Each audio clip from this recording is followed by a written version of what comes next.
परमात्मने नमः। द्वादशोऽध्यायः भक्तियोगः। अर्जुन उवाच एवं सततयुक्ताये भक्तास्मां पर्युपासते ये चाप्यक्षरमव्यक्तं तेषां के योगवित्तमाः। श्रीभगवानुवाच मय्यावेशमनो ये मां नित्ययुक्ता उपासते श्रद्धया परयोपेताः ते मे युक्ततमा मताः।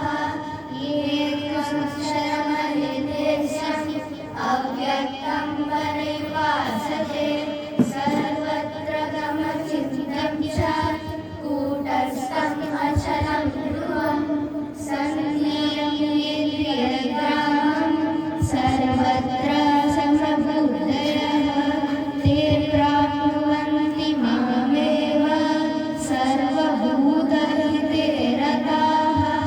क्लेशोऽधिकतरस्तेषाम् अव्यक्तासक्तचेतसाम् अव्यक्ता हि गतिर्दुःखं देहवद्भिरवाप्यते। ये तु सर्वाणि कर्माणि मयि सन्न्यस्य मत्पराः अनन्येनैव योगेन मां ध्यायन्त उपासते तेषामहं समुद्धर्तात् मृत्युसंसारसागरात् भवामि न चिदापातात्।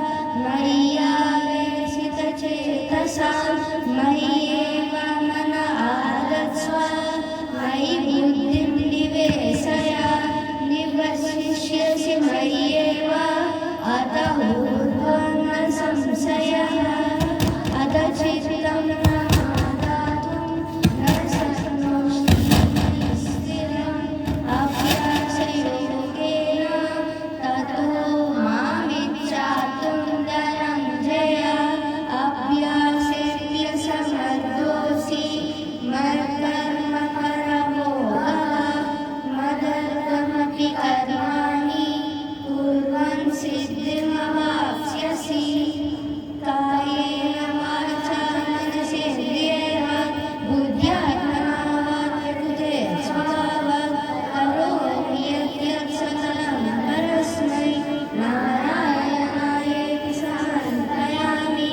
श्रीमन्नारायणायेति समर्पयामि।